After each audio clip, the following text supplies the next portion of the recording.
How China plans to scare away America's aircraft carriers.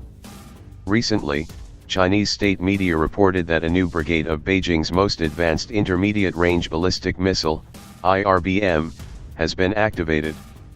The newly commissioned brigade is armed with the Dong Feng-26, DF-26, IRBM. According to the Diplomat, video footage carried in Chinese state media showed at least 22 integrated 6-axle DF-26 transporter-erector-launchers along with their crews. What do we know about this missile?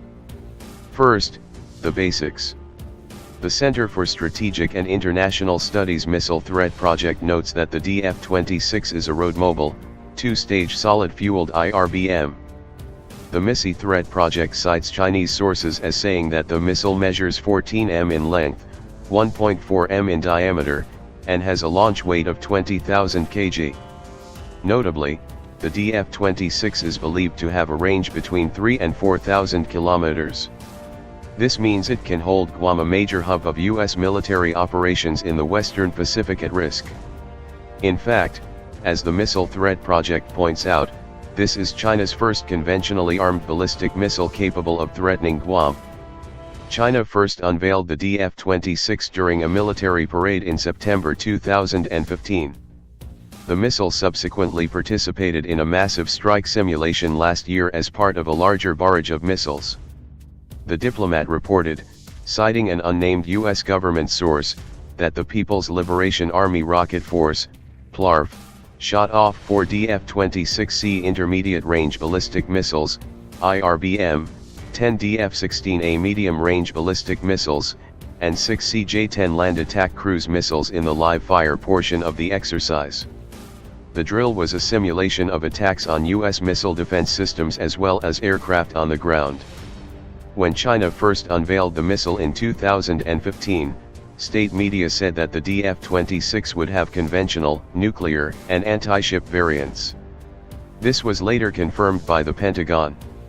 In its most recent assessment of Chinese military power, the Department of Defense said, in 2016, China began fielding the DF-26 intermediate-range ballistic missile, IRBM, which is capable of conducting conventional and nuclear precision strikes against ground targets and conventional strikes against naval targets in the Western Pacific Ocean.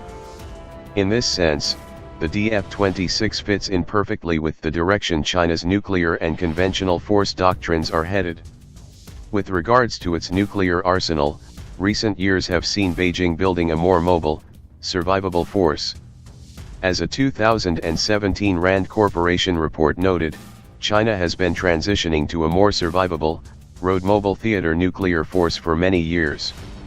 More recently, according to a report by Ankit Panda, China has been flight testing a new nuclear-capable air-launched ballistic missile, ALBM, based off the DF-21.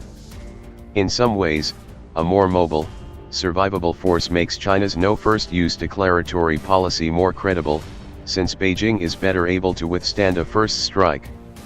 At the same time, the greater accuracy of precision-guided missiles like the DF-21 and DF-26 gives China a better nuclear warfighting capability.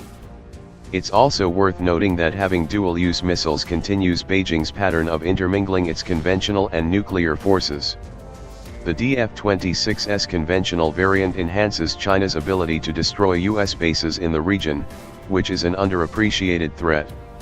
A June 2017 report published by the Center for a New American Security argued, the greatest military threat to U.S. vital interests in Asia may be one that has received somewhat less attention, the growing capability of China's missile forces to threaten U.S. bases in the region.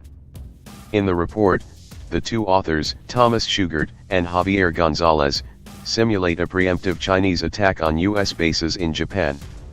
They found the results would be devastating, including every major fixed headquarters and logistical facility being struck and almost every U.S. ship in port in Japan struck pier-side by ballistic missiles. Schugert and Gonzalez's simulation also found that most of the military runways would be cratered in the attack, effectively grounding America's Air Force in Japan. The DF-26 will enhance China's ability to carry out a similar attack on the U.S. military in Guam, where nearly 4,000 U.S. military personnel are based. The U.S. Air Force forward deploys bombers at the Andersen Air Force Base in the region.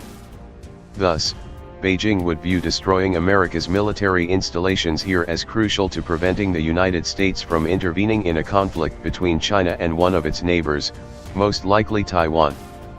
That said, China's ability to attack places closer to the Chinese mainland is much greater compared to those that can threaten Guam.